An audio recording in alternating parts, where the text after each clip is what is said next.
Good morning. Welcome to the Unitarian Universalist Church of Tippecanoe County. We are a welcoming congregation offering acceptance and encouragement to all, and embracing people of all walks of life, of religious and non-religious backgrounds. We are strengthened by being together, by working toward our common vision, and by teachings from around the globe. You are welcome here. My name is Diana Poindexter. I'm a member of the Worship and Music Committee. Quoting from the book, Growing Beloved Community, "We are happy you are with us. We gladly share with you everything that strengthens this congregation. And we stand with you against anything that will injure or weaken it. We believe that membership in our beloved community will enrich and enlarge your lives as it has ours. We want your gifts. We offer you our gifts. Know well that in our membership, you are truly accepted to come as you are and to grow to who you wish to be. You are welcome here." Good morning and welcome to the Unitarian Universalist Church of Tippecanoe County. I am so glad that you have found your way to us this morning. It's so weird and wonderful to be together on the magic of Zoom. My name is Reverend Rosemary Morrison, and I am the interim minister at this Unitarian Universalist Church of Tippecanoe County. And I want you to know that you are welcome here. You are welcome here regardless of whom you love, regardless of who you are and how you were raised and what country you're from and the color of your skin, and we can go on and on and on. And I want to tell you that who you are in your fullness is welcome here. And we're so glad you have chosen to worship with us. Well, folks, it's been quite a week. And I don't know about you, but I have been watching and waiting and wondering and worrying and praying right along with you. And I am so relieved to see things kind of moving as we move into the end of the week. And I know that you're all stressed out about it, and I am stressed out about it, and it's a lot to be stressed out about, and that there are some real disappointments, which we can talk about in the coffee room afterwards. But there was a story that I read about a child that said to one parent, "When is mommy or daddy going to stop watching the MAP channel?" And I don't know about you, but I watch the MAP channel a lot. So today we're going to talk about Buddhism. I'm just going to talk a little bit about it. We're going to do some meditation. Pretty important time to connect with our bodies, to slow down, to put some focus onto our breath. And for the children's story, I'm going to be reading a story by Thich Nhat Hanh, not reading, but telling. And for that story, you need to have 4 stones or pebbles or beads or spoons or something, something that you can put in the palm of your hand, 4 pieces of paper, and something to draw with or write with. And so if, as you move about, and if you move about, like to collect those things. And so, folks, it is so good to be together. It is so good to gather. It is so good to remember that we are a community and that we are working towards becoming a beloved community.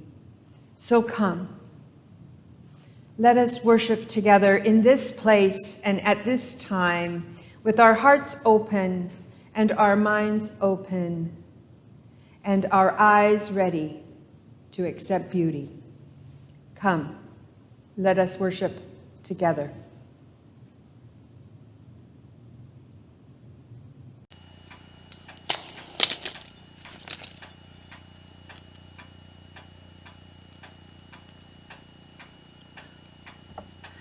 We light our chalice this morning with these words by Mary Eads. If God is your strength and companion, and prayer is the means of centering your thoughts, there's room for you here. If the teachings of the Buddha give you clarity and calm in the midst of human striving, there's room for you here. If Gaia's seasonal rhythms lead you best through the myriad steps of life's great dance, there's room for you here. If the still, mysterious capacity and power of the mind stirs your imagination and quickens your pulse, there's room for you here. Rest now beside the spring, wherever it is for you, and let your attention go to the small places, inside or out in the great wide world, places or people in need of healing, or for which your heart is filled with thanksgiving. In that great spirit, let us be together for a time. Please join together in our covenant this morning. Love is the spirit of this church, and service is its law. This is our covenant, to dwell together in peace, to seek the truth in love, and to help one another. Let's join Denise Wilson and Michael Lewis in our first hymn this morning, Morning Has Broken.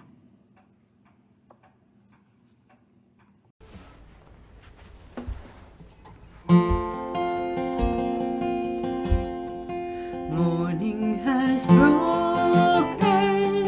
like the first morning. Blackbird has spoken like the first bird. Praise for the singing, praise for the morning, praise for them springing fresh from the sweet the rain's new fall, sunlit from heaven, like the first dew fall on the first grass.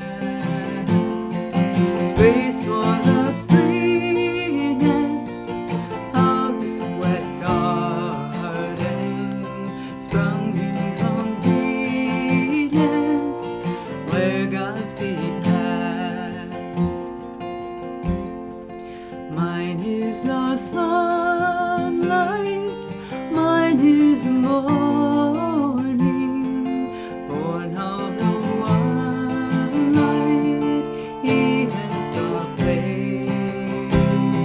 Praise with elation, praise every morning, God's recreation of the new day.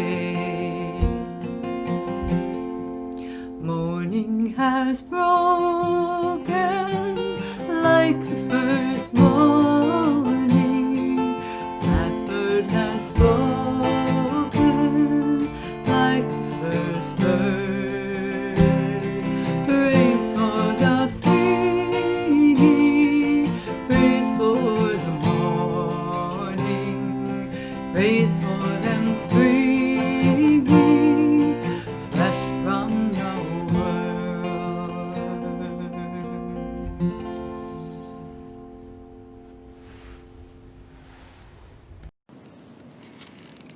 I'm going to read, sort of tell the story that Thich Nhat Hanh wrote and called A Handful of Quiet. It's kind of a meditation activity type of book, and you will need 4 pieces of paper, 4 pebbles or stones or those little glass beads or something to use. And he says, some years ago, I held a retreat for children in Santa Barbara, California. Many hundreds of children came for the retreat, and their parents came to support them. During the retreat, we invented this pebble practice. as a tangible way for children and families to return to their breathing and their bodies and connect with the world around them. The pebble practice is very simple.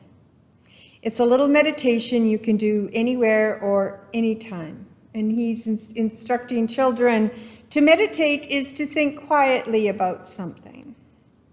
You may practice pebble meditation at the foot of a tree, in your living room, or wherever you like, but it needs to be a quiet place. If you have a small bell, that can be helpful, but if that's okay. If you don't, you could use a timer or a stopwatch, and there are apps for that now too. You can practice this by yourself or with your family or with some friends or with your teacher. For this meditation, we have 4 pebbles, and each pebble represents something different: a flower, a mountain, calm water, and space. So the first part of this meditation is for you to take your 4 pieces of paper and your things to write or draw with, and on each of those pieces of paper, as I'm talking, you can draw. So on one piece of paper, you draw a flower. On the second piece of paper, you draw a mountain. On the third piece of paper, calm water. And on the 4th piece of paper, you can draw space. And it might be interesting to see what space means to you.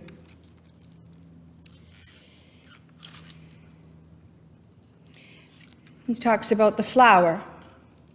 He says, "When I look at a child, I always see him or her as a flower, fresh, beautiful, and open to the moment." This pebble practice can help preserve our freshness. When we say breathing in, "I see myself as a flower," we don't have to imagine each of us is a flower. And the seed of flowerness is still in us. And if, after the practice, you can smile easily and feel fresh as a flower, then you are doing the practice correctly. And so he says, take one of your pebbles and hold it into the palm of your hand. And hold it there and breathe in and imagine yourself as a flower. And you breathe out and you imagine yourself blossoming. And you breathe in, and you think of those around you as flowers, and you breathe out, and you can imagine yourself as part of a garden with your loved ones of flowers and shrubs and wonderful, beautiful things all around you. Then the second pebble represents a mountain. And Thich Nhat Hanh says, the second pebble represents a mountain. There is a mountain inside each and every one of us, and keeps us solid and calm. Solidity makes it possible for us to be happy. When you are solid, people can rely upon you. When your loved one is solid, you can rely on them. Your solidity is something that you can offer to the person you love. Now, just like the first one, you take a pebble. After you've drawn your mountain, you draw your mountain first. And then you can take a pebble and hold the pebble in your hand. And you can breathe in and say, I am a mountain. I am strong and I am solid. And you can breathe out and say, and my family is strong and solid, and I trust them to look after me. Breathing in, I am a mountain. Breathing out, I can feel my family and my friends and my teachers surrounding me with love and support. And then you can take the pebble that represents your mountain and put it on your picture of your mountain. And I forgot to tell you that part, to take your pebble that represents your flower and put it on your flower picture. Now I'm going to go grab my book again. So the third pebble represents water. So on your third piece of paper, I invite you while I'm reading this to draw water, whatever that looks like to you. The third pebble represents calm water. If you have seen the surface of a lake when it's very still, you may have noticed that it reflects the mountains, the clouds, and trees around it perfectly. You can take a picture of the lake, and it is as if you were taking a picture of the surrounding trees, sky, and mountains, because they're so clearly reflected in the surface of the lake. Here's the picture that he has in his book. When you are calm, when you are still, you see things as they truly are. You don't distort things. When you are not calm, it's easy to get confused and angry. All of us make a lot of mistakes and create a lot of suffering when we are not calm. Each human being should have enough tranquility to be truly happy. With the third pebble, we cultivate stillness and calm. And I really like this message. So it's only when we are calm can we be reflected in the water. And it's when things are turbulent that we can't really see what's going on. And so what he's saying is, in order for us to be able to see clearly about what is actually going on in our lives and with ourselves and with things around us, things need to be calm, like the glassy water that can reflect. And it's in that reflection. So take that third pebble, and now you've drawn some water on a piece of paper, and take that third pebble and hold it into your hand. Breathe into it and breathe into the thoughts of being calm, like the surface of a lake on a still day, or the celery bog on a windless day. And as we breathe in calm. And as we breathe out, we allow it to reflect back to us. We breathe in calm, and we breathe out all those things that make the surface of the water turbulent. We just stay with our breath for a moment, holding this pebble in our hands, feeling its warmth, knowing that we can go back to this pebble anytime when things are turbulent, and remember the calmness that is in our spirit right now. And so we look at the last, space. And I invite you to take your drawing implements and your paper and draw a picture of space. I'm not exactly sure of what that's going to look like for any of us. And he says, here's the picture that he has. He's drawn clouds and a kite. And he says, the last pebble represents space and freedom. Space is freedom, and freedom is the fountain of true happiness. Without freedom, our happiness is not complete. We want to be free from fear, anger, despair, and worries. Breathing in, you can bring a lot of space into yourself. And breathing out, you can bring a lot of space to your beloved ones. If you love someone, try to offer them more space within and around them, and they will be happy. If you learn flower arranging, you will learn that each flower needs space around it to show its beauty. Human beings are like this. All of us need some space inside and around us to be truly happy. If we love someone, we should offer our loved one enough space, inside and outside. If you don't have enough space for yourself, how can you offer space to the person you love? It's important to know how to cultivate more space for ourselves. Pebble meditation can help children and adults alike cultivate more freshness, more solidity, more stillness and freedom. And it can be done anywhere, anytime, with pleasure and without difficulty. And so now we take our last pebble, and we've drawn something for space on our pieces of paper, and it can look like the space station, or an astronaut, or an airplane, or clouds, or a rainbow, or the northern lights. There's so many things that we can draw that makes us think about space. And then we take our pebble and we put it in our hands. And breathe with me. Breathe in space. And breathe out those things that are crushing upon us. And breathe in space. And breathe out those thoughts that we need to control others. And we breathe in space, knowing that we need space to allow our arms, our wings to unfurl so that we can fly into space. And so may it be, amen.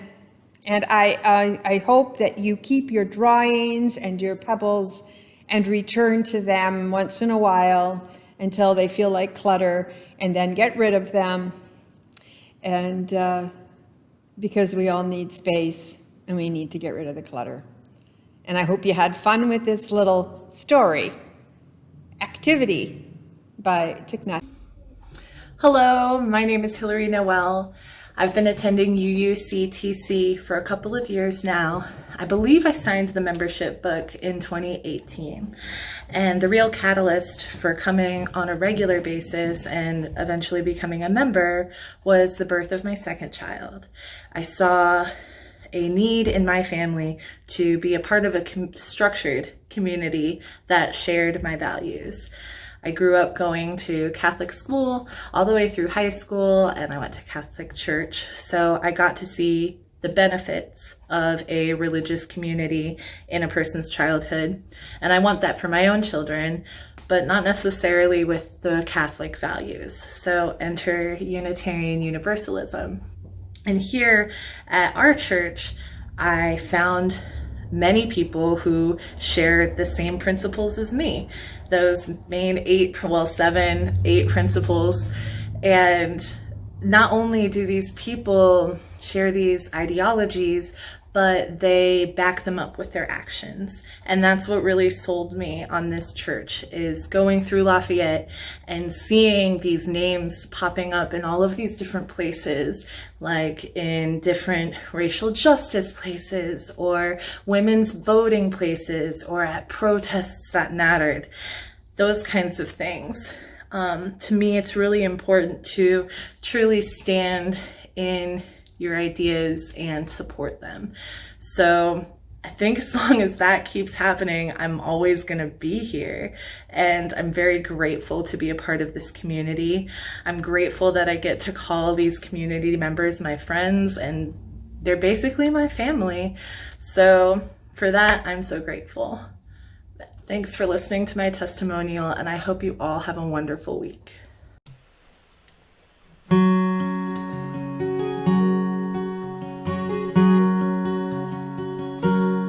Let it be a dance we do. May I have this dance with you through the good times and the bad times too. Let it be a dance. Let a dancing song be heard. Play the music, say the words, and fill the sky with sailing birds. Let it be a dance. Let it be a dance, let it be a dance. Learn to follow, learn to lead. Feel the rhythm, feel the need. To reap the harvest, plant the seed. And let it be a dance. Let it be a dance we do. May I have this dance with you through the good times and the bad times too. Let it be a dance. Everybody turn and spin. Let your body learn to bend.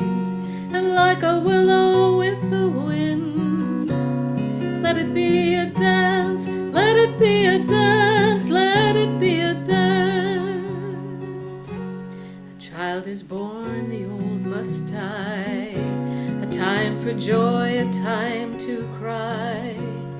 Take it as it passes by, and let it be a dance.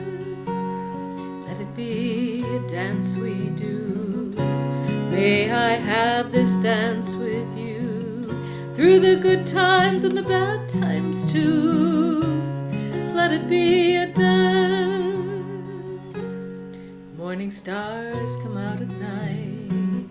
Without the dark there is no light. If nothing's wrong, then nothing's right. So let it be a dance, let it be a dance, let it be a dance. Let the sun shine, let it rain. Share the laughter, bear the pain. And round we go again. So let it be a dance. Yes, round and round we go again. Let it be a dance.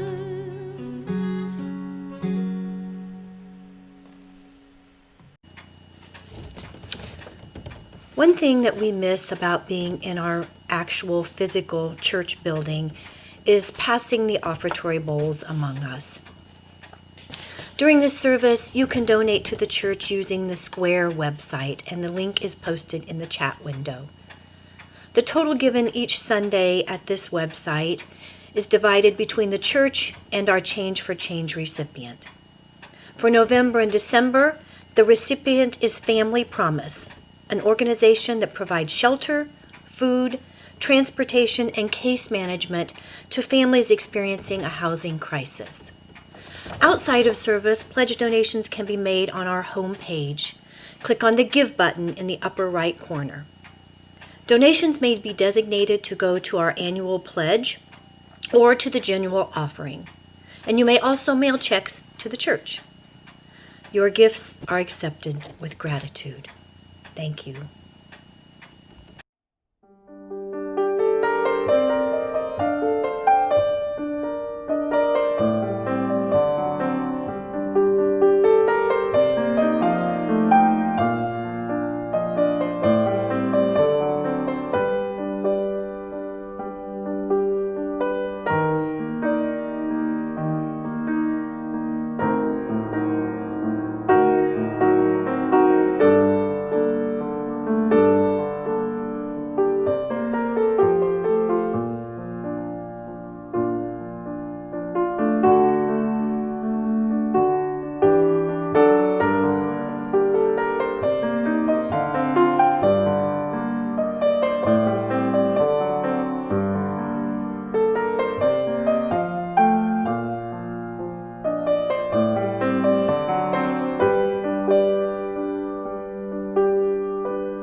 Please join with me in a spirit of meditation, of prayer.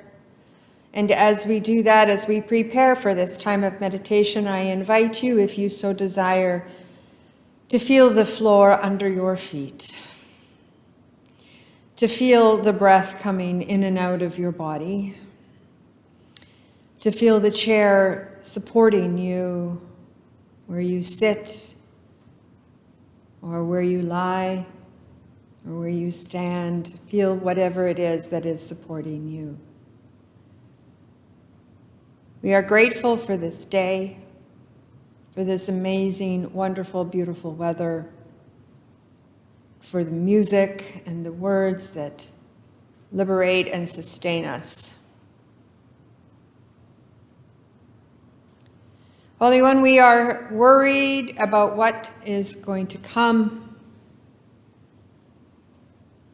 We are grateful that this election is over,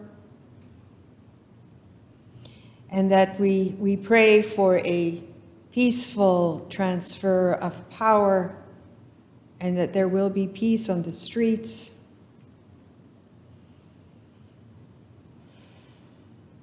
We hold all of these things up, as well as what is in our hearts and in our minds as we type them into the chat.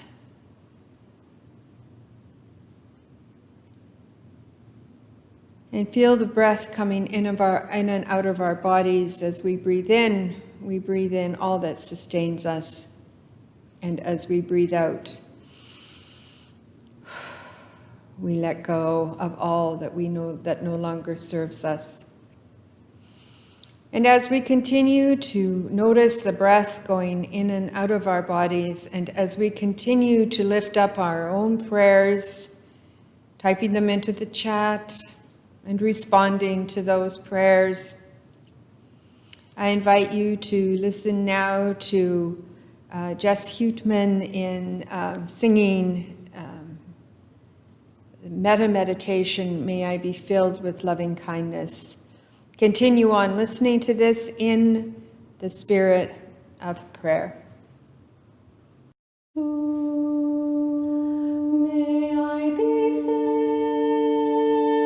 with loving kindness. May I be well. May I be filled with loving kindness. May I be well. May I be peaceful and at ease. May I be whole. May you be filled with loving kindness. May you be well. May you be filled with loving kindness. May you be well. May you be peaceful and at ease. May you be whole.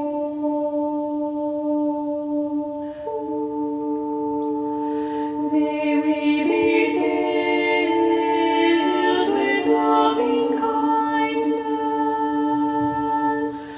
May we be well.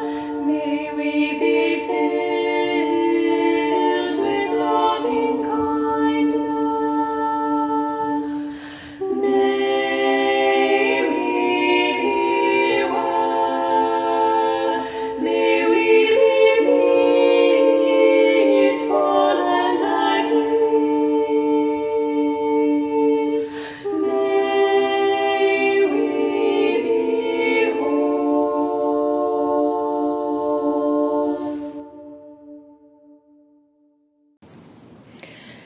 I would like to begin this message with a brief look to last week. I wanted to apologize to anyone that may have been surprised or hurt or offended by anything that I said. Everything needed to be said, and I could have been a bit gentler in my approach. I am known for saying what needs to be said, for naming the elephant in the room, as it were, and helping people see what may be hidden from them. All those things are good, and it is part of my work to learn to say what needs to be said in the kindest way possible. I sometimes just say it like it is, and it can be shocking for some. One of the things I know about me is that I am not perfect. And I know that about all of us. It's the same for all of us. In The Art of Happiness by His Holiness the Dalai Lama, His Holiness stated that at the beginning of a gathering, I think this is the first time I am meeting most of you, but to me, whether it is an old friend or a new friend, there's not much difference anyways, because I always believe we are the same. We are all human beings. Of course, there may be differences in cultural background or way of life. There may be differences in our faith, or we may be of a different color, but we are all human beings, consisting of the human body and the human mind. Our physical structure is the same, and our mind and our emotional nature are also the same. Whenever I meet people, I always have the feeling that I am encountering another human being, just like myself. I find it is much easier to communicate with others on that level if we emphasize specific characteristics, like I am Tibetan or I am Buddhist, the Dalai Lama says, then there are differences, but those things are secondary. If we can leave the differences aside, I think we can easily communicate, exchange ideas, and share experiences. So this morning we're going to talk a little bit about Buddhism and about, I've named the service Attention and Intention because so much of Buddhism is about maintaining our attention and setting intentions. I don't talk too much about that in this service, but we can talk about that at another time if you're interested in how to set intentions for the day or for your life or for your week. So, who is Buddha anyway? The life story of the Buddha begins in Lumbini, near the border of Nepal and India in around 2600 years ago. And he was a man, and his name was Siddhartha Gautama. I'm not probably saying that right. I'm not very good at words with many syllables in them. He was born a prince, and he lived in a palace, and he was very well protected. But he knew that there was something missing in his life. And he realized that this conditioned life that he was living could not provide lasting happiness or protection from suffering. And in some of the Buddhist readings that I've been reading this week, they say that he was certainly not the first Buddha, that there were other masters and others that were thinking about enlightenment and that kind of thing. So the story goes that after a long spiritual search, he went into a deep meditation, and I'll talk about a little bit more, where he realized the nature of the mind. He achieved the state of unconditional and lasting happiness. So he figured out how to ease suffering and the state of enlightenment and ultimately Buddhahood.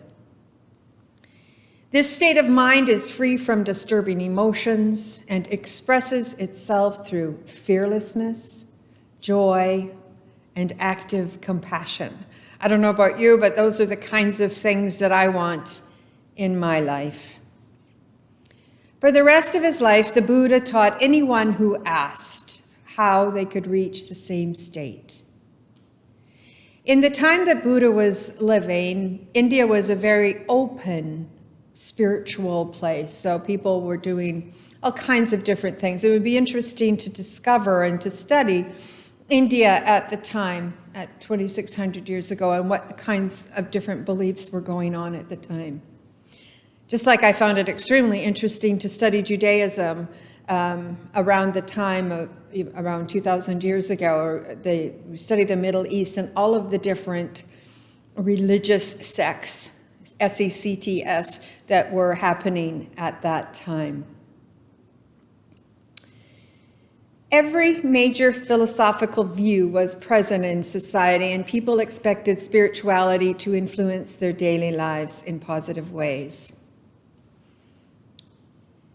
So at this time of really an interesting renaissance of spirituality, this is when Buddha was born, Siddhartha, and he was born into a royal family.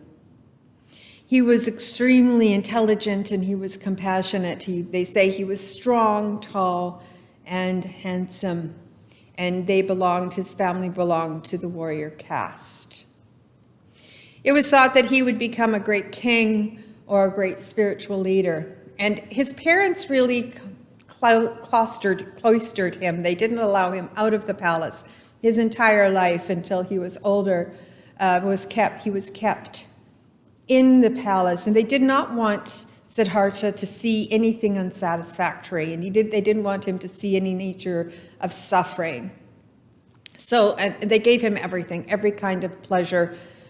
They say he was given hundreds of attractive women, and that's just kind of gross, and every opportunity for sports and excitement.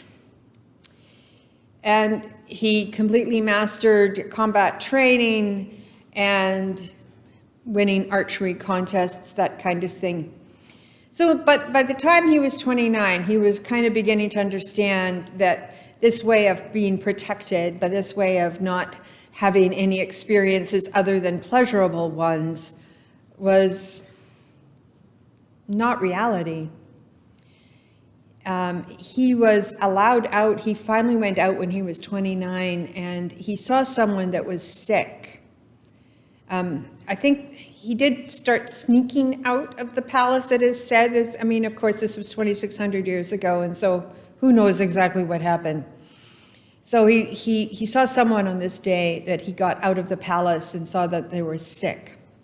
And then, so he snuck out again. And then he saw someone that was, they say, decrepit. So perhaps a person living on the streets, asking for money, that kind of thing.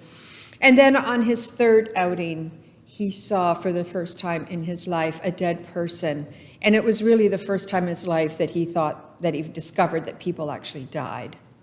And he was really upset to discover that old age, sickness, and death would come to everyone he loved. And that he, Siddhartha, had no refuge to offer them. The next morning, he was out again. He walked past a meditating man, a mediator who was sitting in deep absorption. And when their eyes met and their minds linked, Siddhartha stopped and was mesmerized. And in a flash, he realized that the perfection he had been seeking outside must be within, and within the mind itself. So the story goes that meeting this man gave the future Buddha a first and enticing taste of mind, a true and lasting refuge, which he knew he had to experience for the good of himself and the good of all. So he decided he had to leave his royal responsibilities. He left the palace, he left his marriage, and he left his family in order to realize full enlightenment. And he left the palace secretly and set off alone on foot into the forest. Over the next 6 years, he met many talented mediation teachers and mastered their techniques. He says that they say that he found that they showed him mind's potential, but mind not itself. Finally, at a place called Bhangya, the future Buddha decided to remain in meditation until he knew mind's true nature and could benefit all beings. They say after spending 6 days and 6 nights cutting through mind's most subtle obstacles, he reached enlightenment on the full moon morning of May, a week before he turned 35. I've also heard that he stayed for 35 years, 40 days and 40 nights in this place under the Bodhi tree, which is a now sacred tree with heart-shaped leaves.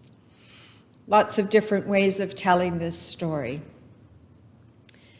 They say that at the moment of full realization, of full enlightenment, all veils of mixed feelings and stiff ideas dissolved, and the Buddha experienced the all-encompassing here and now, and all separation in time and space disappeared. Past, present, and future, near and far, melted into one radiant state. Through every cell in his body, he knew that everything was connected, everything was everything, and he became Buddha, the awakened one. After his enlightenment, Buddha traveled on foot throughout northern India. He taught constantly for 45 years, and people of all castes and professions, all different people from kings to the untouchable were drawn to him. And so he gathered crowds and he spoke to anyone that wished to speak with him. He answered their questions. Throughout his life, Buddha encouraged his students to question his teachings and confirm them, to experience them and say, yes, that works for me too. Not just believe it on faith, or not just to believe it because the Buddha said so, but rather because that is how they experience the teachings. And this kind of attitude towards Buddhism is present today, where it's not, this is how you must think and feel and be. It's not, just like Unitarian Universalism, there's no creeds, so to speak, but this characterizes Buddhism today. The Buddha said, I teach because you and all beings want to have happiness and want to avoid suffering. I teach the way things are. So what are the teachings of Buddha? One of the phrases I like to use when talking is, the Buddha says, you might have heard me say this, pain is inevitable, suffering is optional.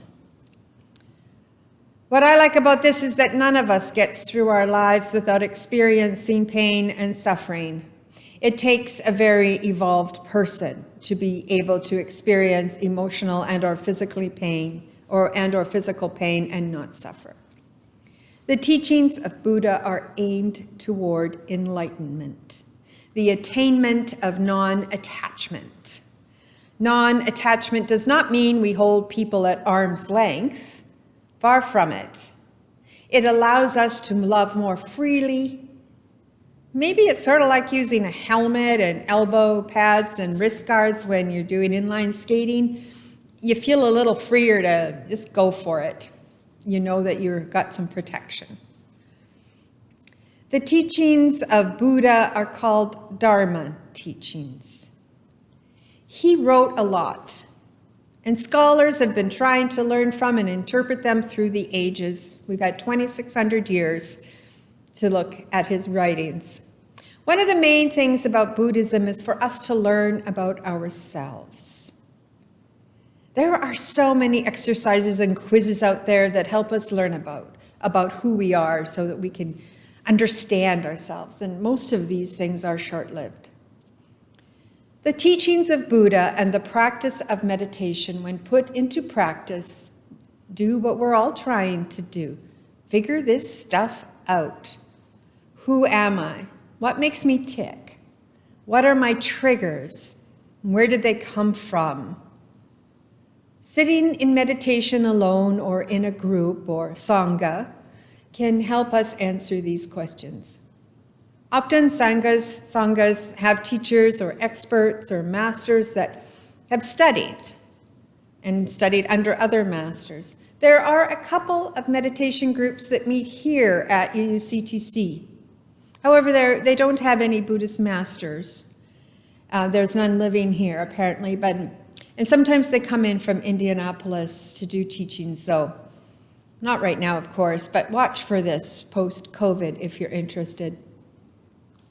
When I meditate, I pay attention to what thoughts are pushing through, what's on the top of my mind, what's bothering me. I can then say to myself, this is important to me, but I can let it go for now.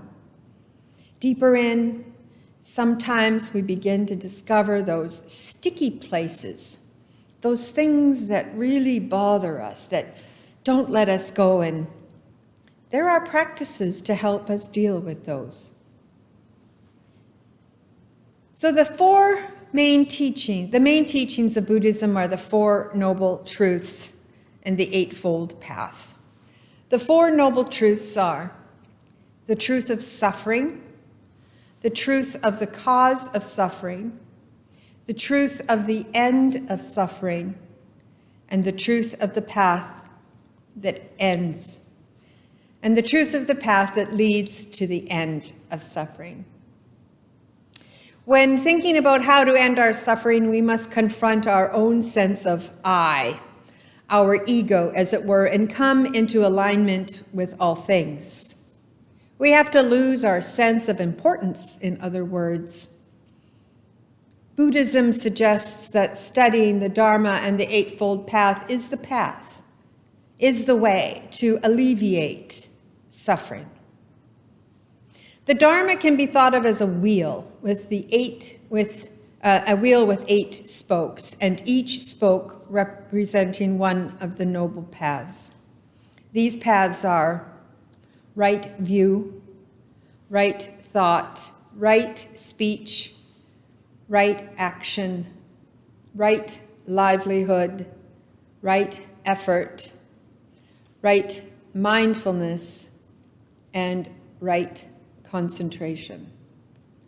I think it is fair to say that what is considered to be right would be thought of as equal justice, egalitarian, respect for one another, their inherent respect, their inherent worth and dignity, boundaries, having good boundaries, and living with compassion and kindness. And compassion that extends to ourselves, others, and all sentient beings. Learning just this little bit about Buddhism makes very clear how well the Four Noble Truths and the Eightfold Path can be so very compatible with our own principles and sources. Many Unitarian Universalists also consider themselves to be Buddhist, and they study and they meditate, and they're part of a Sangha. It is said that the teaching of all the Buddha is this. It is said, it can be encapsulated into this: not to do any evil, to cultivate good, and to purify one's heart. I'll say that again, I like that. Not to do any evil, cultivate good, and to purify one's heart. Practicing Buddhist virtues in our everyday lives can enhance and enrich our spiritual lives. The whole idea of personal or spiritual growth is to become self-aware, to get control of our ego, to live kind and compassionate lives. And this could make for a lot of satisfaction and happiness. Although I am not advocating for anyone to take up Buddhism, and I am not a Buddhist, I think that the main idea of all of this is to simply become our best selves, to be clear and honest with ourselves, and discover all those things about us that are actually hidden from us. Practicing Buddhism is simply one way to help us on this path. It can give us a structure. And it can really help with our emotional life, to help us be calm, to keep our anxiety at bay, those kinds of things that upset us. If we have a regular practice, we can usually work through those things in a more healthy way. So if you are interested in learning more about Buddhism, may I suggest that you start with Pema Chodron. That's P-E-M-A, Pema Chodron, C-H-R-C-H-O-D-R-O-N. She is an American Buddhist nun and student of Chogyam Trungpa. Again, I'm probably not saying it right. The renowned meditation master.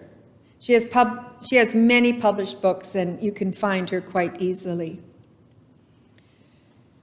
In conclusion, all we are vessels that we fill up and empty out of air every few seconds.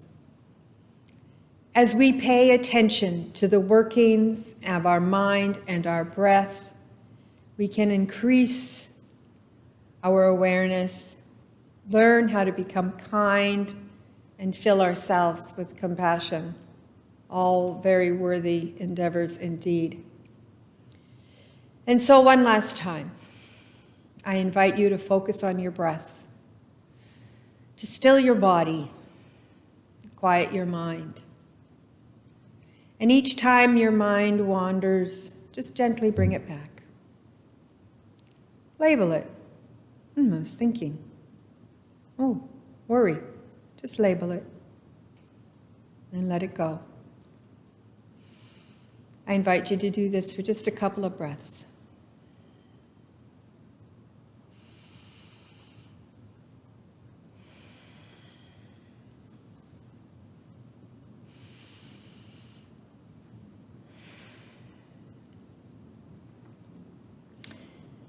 May this exercise help you to open your heart and mind to love, to the presence of beauty, and to your connection with everything and everyone around you. So may it be. Amen. And now I invite you to listen to Lee Morris. Her website is called thisislee.com. And her song, Heart Wide Open. Thank you.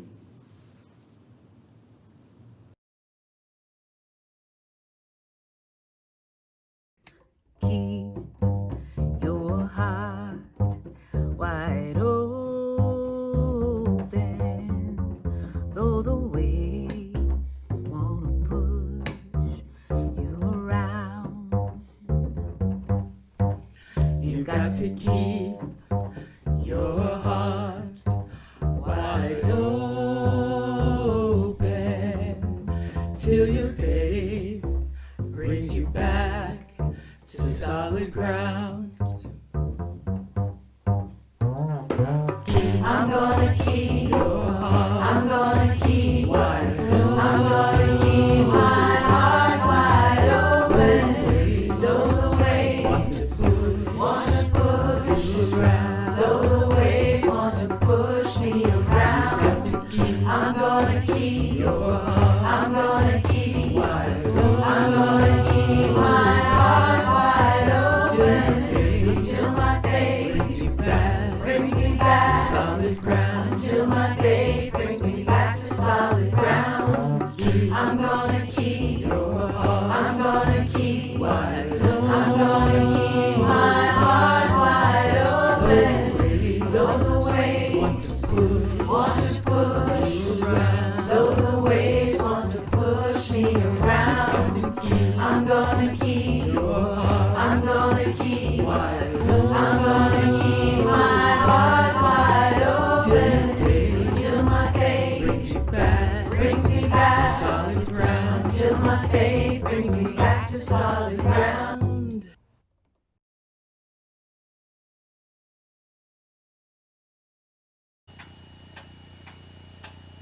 As we extinguish this chalice, let us remember what is true, the beating of our hearts, the love we feel for one another, and the breath that nourishes our bodies and spirits. We welcome our thoughts and let them go. We welcome our fears and we let them go. Buddha said, "Hatred does not cease by hatred, but only love. This is the eternal rule. We are called to love, to carry the flame within us, to let it guide our path.